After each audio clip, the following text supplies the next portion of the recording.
قرآن کریم میں اللہ تبارک و تعالی نے آقا جناب محمد الرسول اللہ صلی اللہ علیہ وسلم کو حکم دیا ہے کہ آپ اپنی قوم کے سامنے یہ واقعہ پڑھ کر سنائیے۔ اللہ کا فرمان ہے وَاتْلُ عَلَيْهِمْ نَبَأَ الَّذِي آتَيْنَاهُ آيَاتِنَا إِلَىٰ آخِرِ۔ یہ وہ واقعہ ہے جس میں بنی اسرائیل کے ایک بڑے عالم، عارف اور مشہور پیشوا کا یہ حال ہوا ہے کہ عروج کے بعد، ترقی کے بعد تنزلی آئی ہے، ہدایت کے بعد وہ گمراہ ہو گیا ہے۔ قرآن نے کہا ہے فَكَانَ مِنَ الْغَاوِينَ، وہ گمراہوں میں سے ہو گیا۔ علم اس کا بہت وسیع تھا، معرفت اسے بہت زیادہ حاصل تھی۔ ان سب کے باوجود جب خواہشات نفسانی اغراض اس پر غالب آئیں تو یہ سب علم، معرفت، مقبولیت ختم ہو کر وہ گمراہ اور ذلیل و خوار ہو گیا۔ قرآن کریم میں اس شخص کا نام اور کوئی تشخص مذکور نہیں ہے، لیکن حضرات ائمہ تفسیر نے، صحابہ و تابعین نے اس کے بارے میں مختلف روایتیں نقل فرمائی ہیں، جن میں زیادہ مشہور اور جمہور کے نزدیک قابل اعتماد روایت وہ ہے جو ابن مردوے نے حضرت عبداللہ ابن عباس رضی اللہ تعالی عنہما سے نقل فرمائی ہے کہ اس شخص کا نام بلعم بن باعورہ ہے۔ یہ ملک شام میں بیت المقدس کے قریب کا رہنے والا تھا، اور ایک روایت میں ہے کہ بنو اسرائیل میں سے تھا۔ اللہ تعالی کی بعض کتابوں کا علم اس کو حاصل تھا۔ قرآن کریم میں جو اس کی صفت میں الذی آتیناہ آیاتنا فرمایا ہے، اس سے اسی علم کی جانب اشارہ ہے۔ جب فرعون کو غرق کر دیا گیا اور مصر فتح ہو گیا تو حضرت موسیٰ علیہ السلام اور بنو اسرائیل کو قوم جبارین سے جہاد کرنے کا حکم ملا، اور جبارین نے دیکھا کہ موسیٰ علیہ السلام تمام بنی اسرائیل کا لشکر لے کر پہنچ گئے، اور ان کے مقابل قوم جو فرعون اور فرعونی تھے وہ غرق ہو گئے اور تباہ و برباد ہو گئے۔ تو ان کو پہلے سے یہ بات معلوم ہو چکی تھی، تو ان کو فکر ہوئی اور جمع ہو کر بلعم بن باعورہ کے پاس آئے اور اس سے کہا کہ دیکھیے موسیٰ علیہ السلام بڑے سخت انسان ہیں اور ان کے ساتھ بہت سارے لشکر ہیں، اور وہ اس لیے آئے ہیں کہ ہم کو ہمارے ملک سے نکال دیں، تو آپ اللہ تعالیٰ سے یہ دعا کریں کہ ان کو ہمارے مقابلے سے اللہ تعالیٰ واپس کر دیں۔ وجہ یہ تھی بلعم بن باعورہ سے درخواست کرنے کی کہ بلعم بن باعورہ کے پاس اسم اعظم کا علم تھا، اور اس کے ذریعے وہ جو دعا کرتا تھا وہ دعا قبول ہوا کرتی تھی۔ جیسے آج بھی اگر اسم اعظم کے ذریعے کوئی دعا کرتا ہے تو اللہ کے دربار میں وہ دعا قبول ہوتی ہے۔ اسم اعظم کیا ہے؟ بعض حضرات کی رائے ہے کہ یا حی یا قیوم یہ اسم اعظم ہے، بعض کی رائے یہ ہے کہ یا ذل جلال والاکرام اسم اعظم ہے، بعض کی رائے ہے کہ لا الہ الا انت سبحانک انی کنت من الظالمین یہ اسم اعظم ہے، اور بعض کی رائے یہ ہے کہ لفظ اللہ یہی اسم اعظم۔ تو بہرحال بلعم بن باعورہ کے پاس اس زمانے میں اسم اعظم کا علم تھا، تو اس کے پاس یہ لوگ پہنچے کہ اسے دعا کروائی جائے حضرت موسیٰ علیہ السلام اور بنو اسرائیل کے خلاف۔ تو بلعم بن باعورہ نے پہلے تو انہیں سمجھایا اور کہا کہ افسوس ہے، تم کیسی بات کہتے ہو؟ موسیٰ وہ تو اللہ کے نبی ہیں، ان کے ساتھ تو اللہ کے فرشتے ہیں، میں ان کے خلاف بد دعا کیسے کر سکتا ہوں؟ حالانکہ ان کا مقام جو اللہ کے نزدیک ہے وہ میں بھی جانتا ہوں۔ اگر میں ایسا کروں گا تو میرا دین اور دنیا دونوں تباہ ہو جائیں گے۔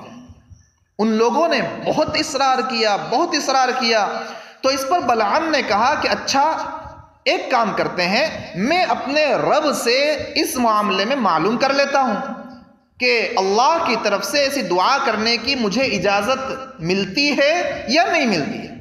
اس نے اپنے معمول کے مطابق معلوم کرنے کے لیے استخارہ کیا یا کوئی اور عمل کیا۔ خواب میں بلعم بن باعورہ کو بتلایا گیا کہ دیکھ بلعم، ہرگز ایسا نہ کرنا۔ چنانچہ اس نے صبح میں قوم کو بتلا دیا کہ دیکھو بھائی، مجھے بد دعا کرنے سے منع کر دیا گیا ہے۔ جب یہ والا حربہ اس قوم جبارین کا نہیں چلا تو اس نے دوسرا حربہ اختیار کیا، جس میں عام طور پر کرپٹ جو آفیسرز ہوا کرتے ہیں وہ بک جایا کرتے ہیں، اور بلکہ یوں کہہ لیجئے کہ ان کرپٹ لوگوں کی وجہ سے ہی کرائم زیادہ بڑھ رہا ہوتا ہے، جرائم اور گناہ اور پاپ اس دھرتی پر بڑھتے چلے جاتے ہیں۔ تو اس وقت قوم جبارین نے بلعم بن باعورہ کو کوئی بہت بڑا ہدیہ پیش کیا، اور وہ ہدیہ کیا تھا؟ در حقیقت وہ تو رشوت تھی۔ رشوت کے عاشق، رشوت کے دل دادا اور رشوت پر اپنی اولاد کی پرورش کرنے والے وہ یاد رکھیں، اللہ کے پیارے نبی صلی اللہ علیہ وسلم نے ارشاد فرمایا ہے، الراشی والمرتشی کلاہما فی النار، کہ رشوت دینے والا بھی اور رشوت لینے والا بھی دونوں جہنمی ہیں۔ ہاں، اگر کوئی انسان بہت سخت حالات میں گھر گیا ہے اور اس کی جان کو یا اس کے مال کو، اولاد کو بہت زیادہ خطرہ ہے، اور اپنے اوپر سے وہ نقصان کو دور کرنے کے لیے، دفع مضرت کے لیے اگر مجبوراً دینا پڑتا ہے تو وہاں ضرور حضرات علماء اکرام نے کسی درجے میں گنجائش دی ہے۔ لیکن وہ لوگ جو رشوت لے رہے ہوتے ہیں انہیں سمجھنا چاہیے کہ بلعم بن باعورہ نے جو ہدیہ قبول کیا تھا وہ ہدیہ کیا تھا؟ در حقیقت وہ تو رشوت تھی۔ چنانچہ اس نے وہ قبول کر لیا۔ پھر اس قوم کے لوگ پھر تو اس کے پیچھے ہی پڑ گئے، اس لیے کہ انسان جب لے لیتا ہے پھر تو اسے ان کا کام کرنا ہی پڑتا ہے۔ تو وہ لوگ اس کے پیچھے پڑ گئے کہ اب آپ کو یہ کام ضرور کرنا ہوگا۔ بہت الحاح کیا، بہت اصرار کیا، اور بے انتہا الحاح اور اصرار کرتے رہے۔ بعض روایات سے یہ معلوم ہوتا ہے کہ بلعم بن باعورہ کی بیوی نے اسے مشورہ دیا کہ آپ یہ رشوت قبول کر لیں اور ان کا کام کر دیں۔ بہرحال اس وقت اس نے بیوی کی رضا جوئی کے لیے اور مال کی محبت میں اندھا ہو کر اس رشوت کو اس نے قبول کر لیا، اور اس نے حضرت موسیٰ علیہ السلام اور بنو اسرائیل کے خلاف بد دعا کرنا شروع کر دیا۔ اس وقت اللہ کی عجیب قدرت کا کرشمہ یہ ظاہر ہوا کہ وہ جو کلمات بھی بد دعا کے حضرت موسیٰ علیہ السلام اور ان کی قوم کے لیے کہنا چاہتا تھا، اس کی زبان سے وہ الفاظ بد دعا کے خود اپنی قوم جبارین کے لیے نکلے۔ وہ چلا اٹھے کہ تم تو ہمارے لیے بد دعا کر رہے ہو۔ بلعم نے جواب دیا کہ یہ میرے اختیار سے باہر ہے، میری زبان اس کے خلاف پر قادر نہیں، میں کیا کروں؟ میری زبان موسیٰ پر اور بنو اسرائیل پر بد دعا کے لیے نہیں چل پا رہی ہے، میری زبان سے تو یہی الفاظ نکل رہے ہیں اور اس میں میرا کوئی اختیار نہیں۔ نتیجہ یہ ہوا کہ اس قوم پر بھی تباہی اور بربادی نازل ہوئی، اور بلعم بن باعورہ کو یہ سزا ملی کہ اس کی زبان اس کے سینے پر لٹک گئی۔ کیوں ہوا ایسا؟ اس لیے کہ اس نے اپنی خواہشات کی پیروی کی، اس نے رشوت کو قبول کیا، وہ اغراض نفسانی کا شکار ہو گیا۔ اب اس نے اپنی قوم سے کہا کہ دیکھو میری تو دنیا اور آخرت برباد ہو گئی، اب دعا تو میری چلتی نہیں ہے اور چل بھی نہیں پائے گی، لیکن ہاں میں تمہیں ایک چال بتا دیتا ہوں جس کے ذریعے تم موسیٰ علیہ السلام کی قوم پر غالب آ سکتے ہو۔